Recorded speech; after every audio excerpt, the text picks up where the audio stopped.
एक basic lesson है, आप इसको और इसमें और लेसन को जोड़ जोड़ करके आपका जितना चाहे आप पढ़ लें। यूं कहिए इसको अर्थमेटिक्स कहते हैं, यानी अंकगणित। आप आइए जरा शुरुआत किया जाए फिर आपका। देखिए सबसे पहले हम लोग जो है डियर एक कॉन्सेप्ट होता है कि नेचुरल नंबर क्या है। नेचुरल नंबर क्या है, नंबर क्या है, इसको इन हिंदी भी कॉल्ड आपका प्राकृत संख्या, प्राकृत भी लिख देंगे, प्राकृत संख्या। तो डियर इसके बारे में बताया जाता है, प्राकृत संख्या एक ऐसी संख्या है, या प्राकृत संख्या जो है, natural number are those number by which we can count any things. यानी प्राकृत संख्याएं ऐसी संख्याएं हैं जिनसे हम किसी वस्तु को गिन सकें। डियर आप बताइए, क्लास में स्टूडेंट बैठे, अब मैं कहूं कि आप जो है 3.5, बताइए 3.5 स्टूडेंट हैं या नहीं। आप क्या बताएंगे? कोई भी स्टूडेंट को आप दुबले पतले या मोटाई से आप नहीं कह सकते कि 3 गो मोटे मोटे ठीक ठाक हैं, एगो आधा दुबला पतला है थोड़ा सा, तो उसको आधा मान लेते हैं। तो यानी आपका इसमें 3 चीजें हम लोग नोट करते हैं। काजल क्या बताएंगे? 3 चीजें आपका जो स्पेशल नोट होती है 1 2 3। एक तो बच्ची ये होता है कि 0 इज नॉट नेचुरल नंबर, यानी 0 प्राकृत संख्या नहीं होता, क्योंकि डियर 0 आपका होल नंबर होगा, यानी पूर्ण संख्या होता है, but 0 is not a natural number. 0 आपका प्राकृत संख्या नहीं, प्राकृत संख्या नहीं, प्राकृत संख्या नहीं है, नहीं है। और डियर जो भिन्न के रूप में रहता है कोई नंबर, ऐसे नहीं कह सकते हैं आपका कि 7/3 या 1/5 या 2/9 या आपका 11/3। ऐसी कोई भी संख्याएं जो हैं वह नेचुरल नंबर नहीं होती। नो, आपका ये नेचुरल नंबर नहीं। तो कोई भी भिन्न वाला जो नंबर होता है, कोई भिन्न वाला जो नंबर होता है वह नेचुरल नंबर में शामिल नहीं किया जाता है। नेचुरल नंबर में वो इंक्लूडेड होता ही नहीं है। तो एक तो 0 को इंक्लूड नहीं करते हैं, 0 आपका प्राकृत संख्या है ही नहीं, और ना तो आपका कोई भिन्न वाला जो संख्या है वो भी आपका प्राकृत संख्या नहीं होगा। क्यों? आप किसी खेत में 2 बड़े जानवर चर रहे हैं, मतलब भैंसे हैं, 2 ठे बड़े जानवर चर रहे हैं और 2 बड़े हैं, एक उनका बछड़ा है, जो एठे वो होता है, क्या बोलते हैं डियर, भैंस का बच्चे को क्या बोलेंगे आप? हाँ डियर, तो वो एक है उसके साथ, 2 बड़े बड़े भैंस हैं, एक उसके साथ छोटा है। आप क्या बोलोगे? आप तो ये नहीं बोलोगे कि आपका 2 वो हैं 2.25 बोलोगे, आप नहीं बोलोगे आपका 2.25 नहीं। कितने हैं मैं पूछूं, कितने भैंस हैं? तो आप कहोगे 2 वो तो पूरा कंप्लीट है, 16 है। 16 समझते हैं ना। और एक आपका है बचवा उसका, तो उसको 1.25 आधा ऐसे नहीं है। आप काउंटिंग में यही बोलोगे कि 3 है। कितना बोलोगे? 3। इसीलिए कोई भिन्न वाला जो नंबर है वह प्राकृत संख्या के लिस्ट में उसको शामिल नहीं किया जाता है। खत्म, काम हो गया। अच्छा, एक और बचा है, तो इसको कौन बताएगा? ब्रजेश बता दीजिए। तीसरा पॉइंट इसका, कौन चीज ऐसा है जो नेचुरल नंबर में शामिल नहीं करेंगे?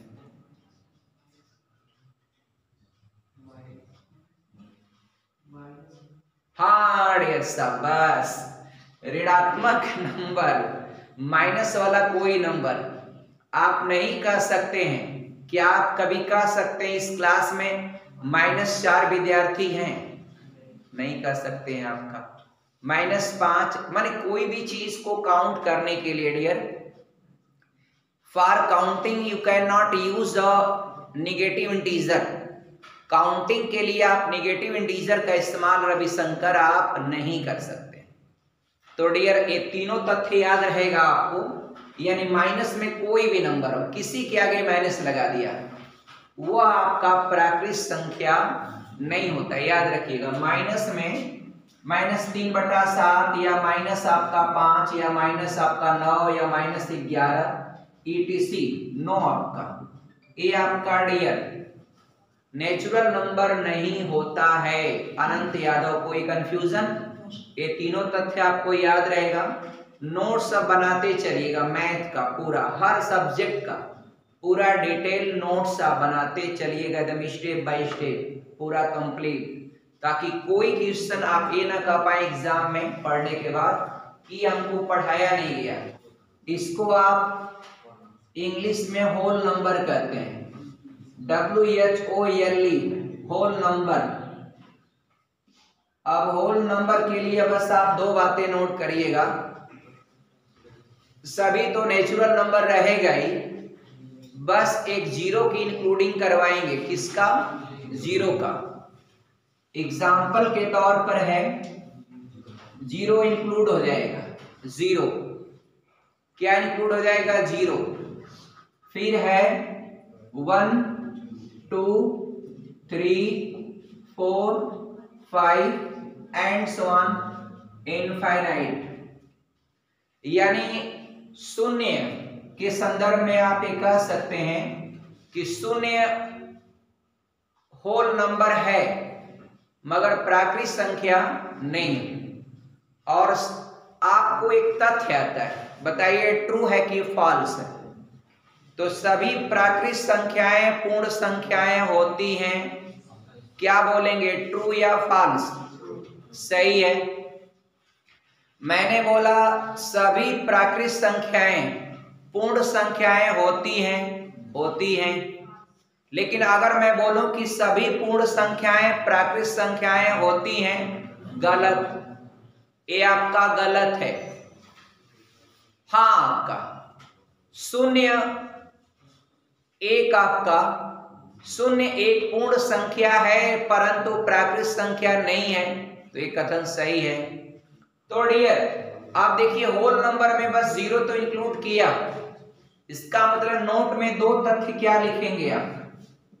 नोट में आपका दो बातें आप लोग बोल दीजिए, क्या बोलना चाहते हैं? तो एक बोलेंगे आप यही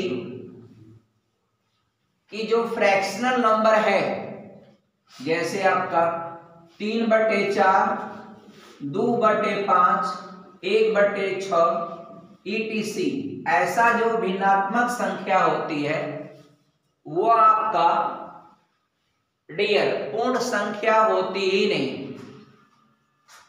वो आपका पूर्ण संख्या नहीं होती है डियर, वह पूर्ण संख्या नहीं होती। कोई भी भिन्न के रूप में जो नंबर है वह पूर्ण संख्या में लिस्टेड नहीं किया जाता है। यूं जानिए आप, ये सभी एक ही नाम है। इसको रियल वैल्यू भी कह सकते हैं, रियल वैल्यू। ये जो भी नंबर होता है ना उसका अंकित मान वही रहता है, या जातीय मान। कोई भी नंबर है उसमें अगर आप 7 का जातीय मान क्या है भैया, तो 7 है। 5 का जातीय मान क्या है, तो 5 है। 5 का शुद्ध मान क्या है, तो 5। 3 का शुद्ध मान क्या है, तो 3 है। 2 का शुद्ध मान क्या है, तो 2 है। समझ में आ रहा है अंकित? कोई कंफ्यूजन पीछे वाले लोग बताएं?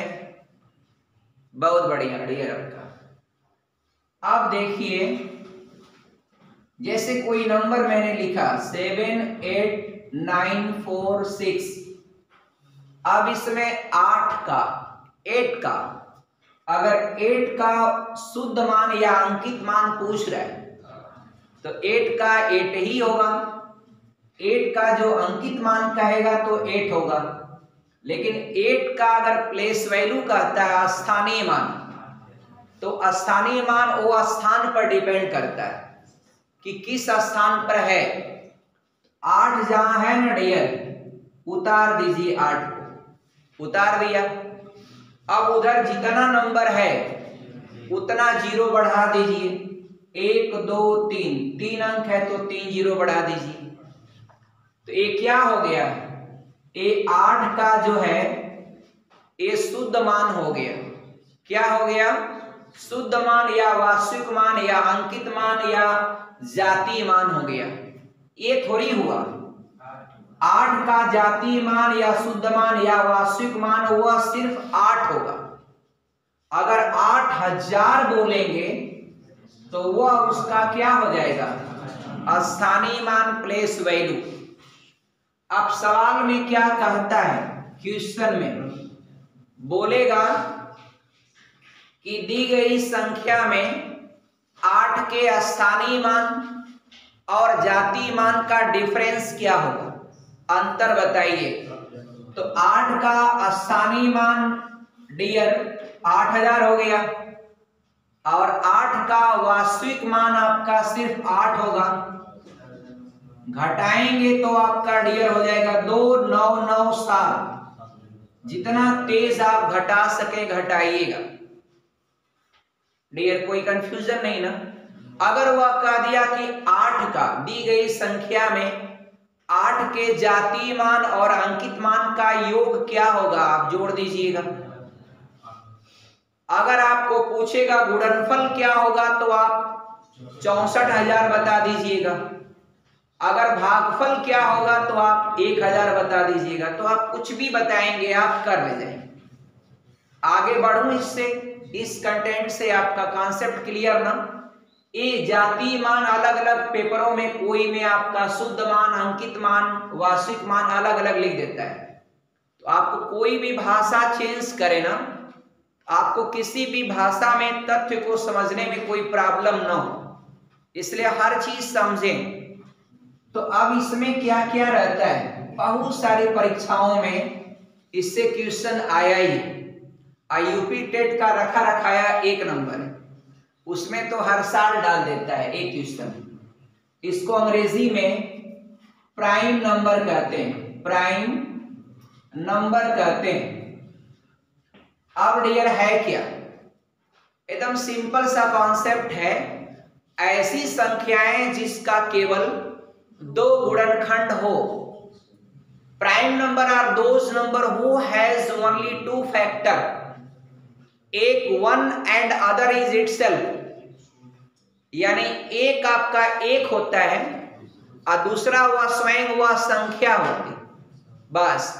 उसके अलावा अगर अन्य कोई फैक्टर नहीं है तो डियर आपका वह प्राइम नंबर की लिस्ट में शामिल किया जाएगा। और पहली प्राइम नंबर, पहली अभाज्य संख्या आपको ये 2 है पहली, और यही एक ऐसी प्राइम नंबर है जो इवन है, यानी सम संख्या। 2 के बाद कोई अभाज्य संख्या आपको सम नहीं मिलेगा, सब विषम मिलेगा। यानी prime number are even and odd both. अगर किसी तथ्य में लिखा है कि प्राइम अभाज्य संख्याएं, नो डियर, हाँ, अभाज्य संख्याएं सम और विषम दोनों होती। कुछ लोग कहेंगे यार सम तो नहीं होता है, विषम होता है। गलत बात, सम और विषम दोनों होता है, ये तथ्य सही।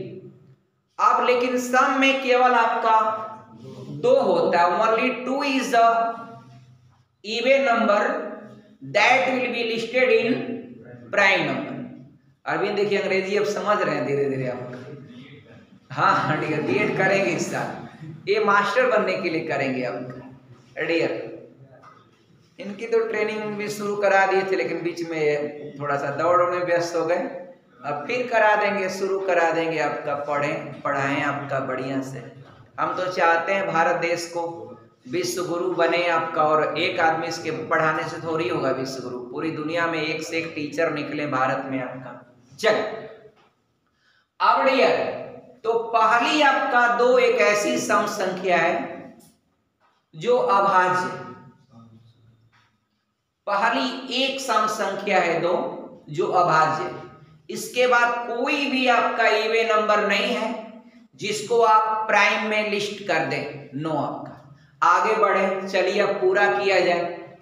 1 से 100 के बीच कुल टोटल अभाज्य संख्याएं 25 होती है और 1 से 50 के बीच में 15 होती हैं और 50 से 100 के बीच में 10 होती हैं। खत्म काम। अब 100 से आगे हम कैसे जानेंगे? अगर हम कहें अनंत कि आप बताइए 109 ए प्राइम है या नहीं, आप कैसे जानेंगे? 107 प्राइम है या नहीं, तो हम इसको आपको बताएंगे अभी कि 100 से ऊपर हमको कोई नंबर दे देगा, कहेगा 243 या 241, बताइए प्राइम है कि नहीं। आपके सामने चुनौती है कि इसको कैसे हम जानेंगे, वो भी हम आपको बाद में बात कर लेंगे, पहले इधर कर लिया जाए। तो 1 2 हो गया। आप जानते हैं छोटा छोटा लिखेंगे, 3 5 7 11 13 17 19 23 29 31 37 41 41 के बाद 43 43 47। 1 से 50 के बीच की लिस्ट, आप 50 से 100 के बीच की लिस्ट 53 59 61 67 71 71 73 3 हो जाएगा इसमें, 79 और 83 89 लास्ट। बस इतना नंबर आप याद कर लेंगे तो कम से कम आपको कॉमन जो क्वेश्चन आपका हो ही जाएगा। एक वेरीफाई करने वाला कि आपको वेरीफाई करना, मान लीजिए कोई भी नंबर ले लीजिए, 177 आपने ले लिया, अतुल 177। अब फाइंड करना है कि ये प्राइम है या नहीं। आप क्या करेंगे मित्र? तो 177 से आगे बड़ी और पूर्ण वर्ग संख्या खोजेंगे आप। तो 196 है, 14 का वर्ग होता है। किसका वर्ग होता है? 14 का वर्ग होता है। तो अब 14 से छोटी जितने भी प्राइम नंबर है उसको लिखेंगे। तो 14 से छोटी 13, सही, 13 11 7 5 3 2। ए मित्र, एक बात और, आपका भी कॉन्सेप्ट एक और डन करेंगे, डिविजिबिलिटी इसको बोलते हैं। ए डिविजिबिलिटी उसको पढ़ाएंगे अभी।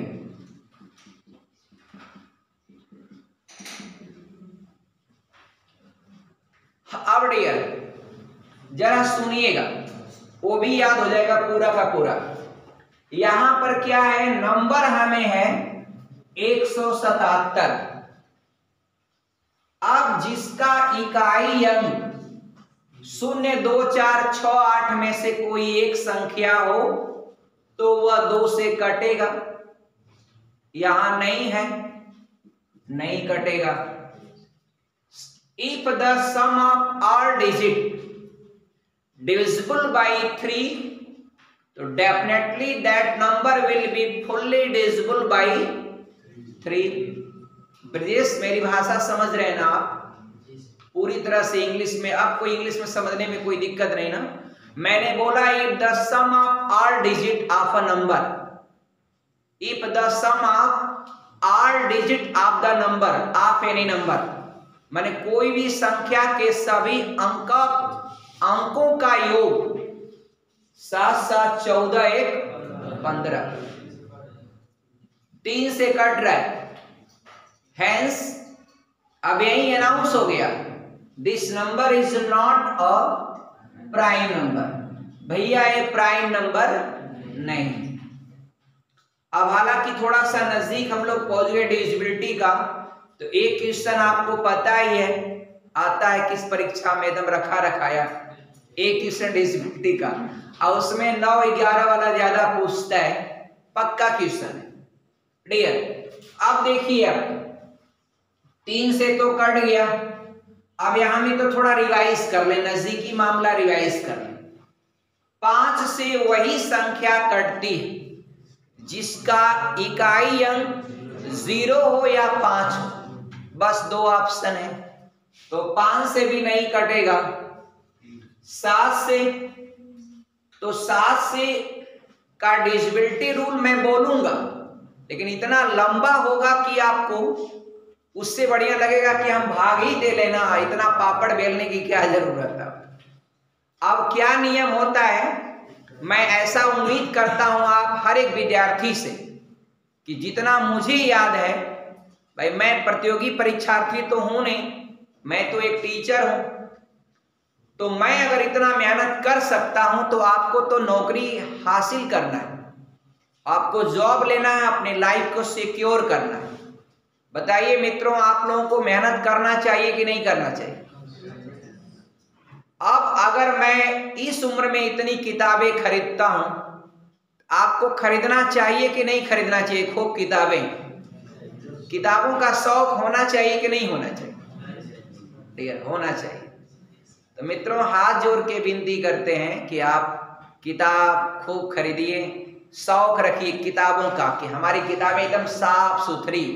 आप क्यों, आपका बुकों को आप हमेशा, जब कभी बुक आपके पैर से लग जाती है तुरंत उठा करके छूते हैं, आपका सर पर लगाते हैं, करते हैं ना, इसलिए करते हैं।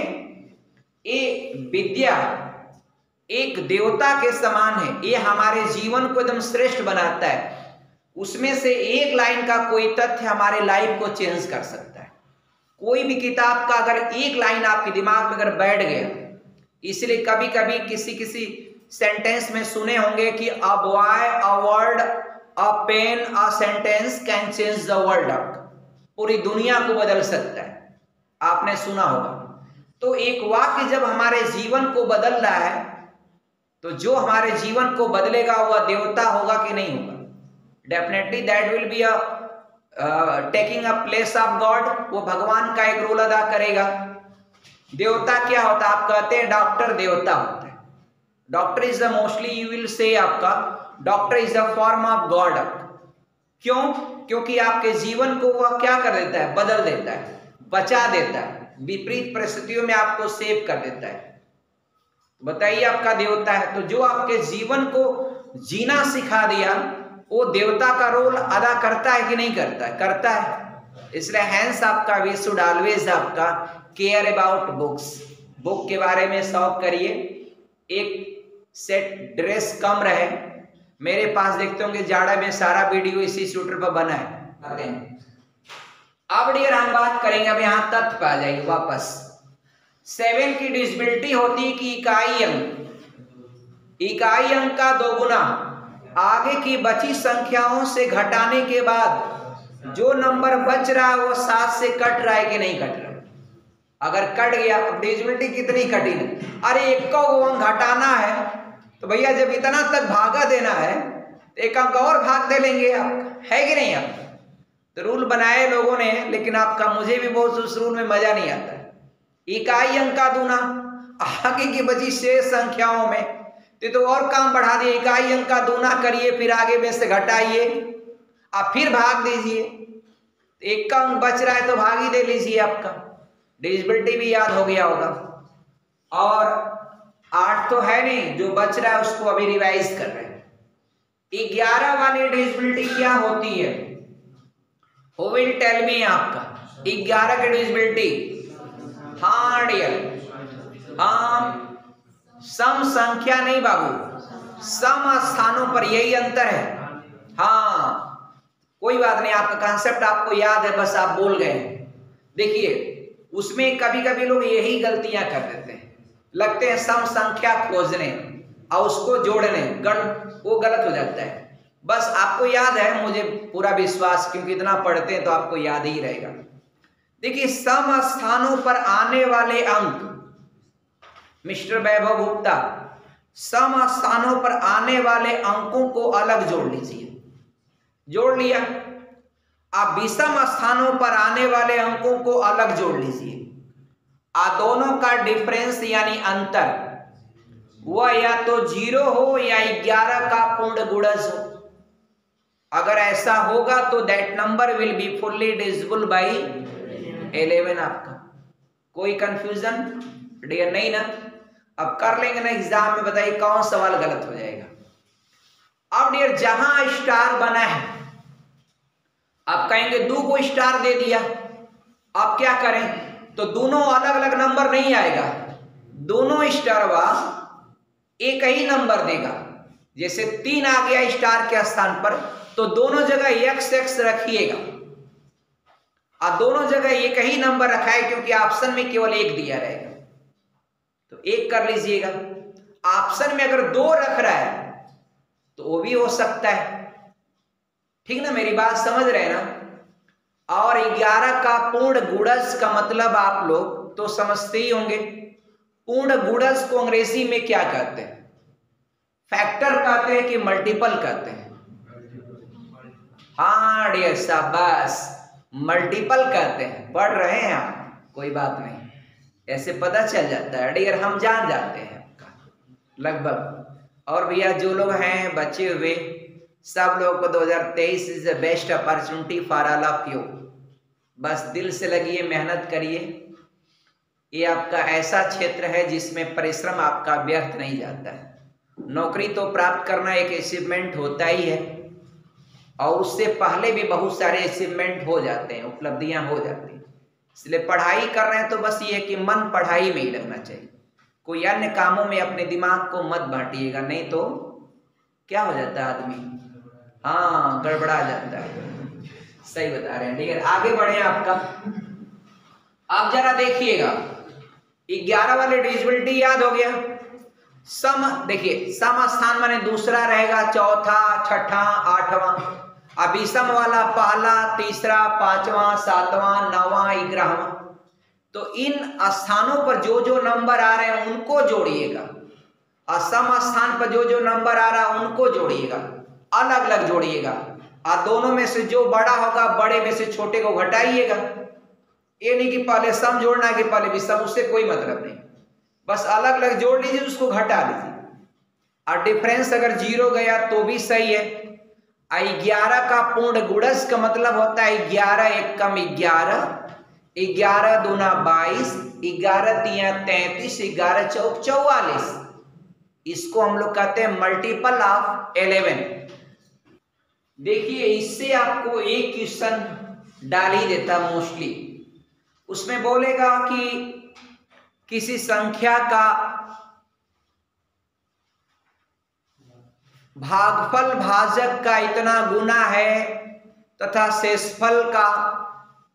शेषफल से 10 अधिक है, शेषफल इतना है, तो फाइंड द डिविडेंड यानी भाज्य बताइए। बात समझ गए ना? ऐसा सवाल देखे होंगे एग्जामिनेशन में, बहुत आता है। अब यहां आइए, वास्तव में है क्या? एक तो उसका मेन कॉन्सेप्ट होता है रिमाइंडर को लेकर के, मैं वो तथ्य आपको बताऊंगा, आपके सामने रखूंगा, आप देखिएगा। डियर, पहली बात कि ये आप ऐसे ही भाग देते आए हैं, लाइन इधर खींचते, लाइन इधर खींचते, इधर वाला होता है भाजक। ये सब चीजें आपका बेसिक है, आप सभी लोग जानते हैं। जो बाहर जाता है ये आपका होता है भागफल, और जो घटाने के बाद बचता है वो आपका होता है क्या? शेषफल होता है। चलिए, ये भी हो गया। इंग्लिश में अगर आप जाते हैं तो डियर आपका इधर लिख देते हैं, यहां देखिएगा, ये आपका डिविडेंड, ये आपका हो गया ना डियर, डिविडेंड हो गया। और डियर डिवाइजर हो गया जिससे भाग देते हैं, और ये आपका क्यूसिएंट, TIENT, क्यूसिएंट। क्यूसिएंट इसको बोलेंगे QUOTIENT।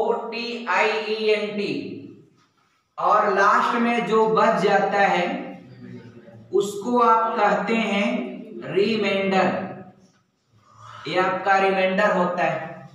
अब इसमें है डियर कि इनका एक रिलेशन होता है, एक वो ऐसी लाइन लिखी जाती है जिसमें सबको डाल दिया जाता है, उनका रिलेशन दे देता है, पूछता है कैसे करेंगे वो रिलेशन आपका। तो देखिए सिंपल है, ए निकालना है तो इसका इसमें गुणा करिए और इसको जोड़ दीजिए, बस यही रिलेशन होता है। तो मैं यहां पर लिख देता हूं, मैं यहां पर लिखता हूं, ये आपका होता है मित्र भाज्य बराबर, ये आपका भाजक गुणे आपका भागफल होता है, भागफल। आप प्लस होता है शेषफल, प्लस क्या होता है शेषफल होता है। ये हो गया डियर डन, खत्म काम। लेकिन डियर क्या है, खाली इसी पर थोड़ी सवाल पूछ देगा कि आपको भाज्य बताइए। कभी कभी भाज्य दिया रहेगा आपको ये पूछ देगा बताइए, कभी कभी ये दिया रहेगा, ये दिया रहेगा, ये दिया रहेगा, इसको पूछ देगा, बड़ा अजीब पूछ देता है। कहा कि 5479 में 77 से भाग दिया, शेषफल 4 बचा, तो भागफल बता दीजिए। अब ला तो डियर इसको अगर डाइवर्ट करेंगे तो 4 को फार्मूला बनेगा, तो 4 को फार्मूला याद करना बकलोलई है डियर। बकलोलई मतलब समझते हैं, मूर्खता का काम है डियर। हमने बताया जितना याद करना है बस उतना ही, मेन एक कॉन्सेप्ट याद करिए ना भैया, बाकी तो हम डाइवर्जन कर लेंगे मैथमेटिक्स के अनुसार। कौन नहीं जानता कि शेषफल को जब इधर ट्रांसफर करेंगे तो माइनस हो जाएगा, क्योंकि उसके आगे क्या है प्लस है। डियर थैंक्स, जय हिंद।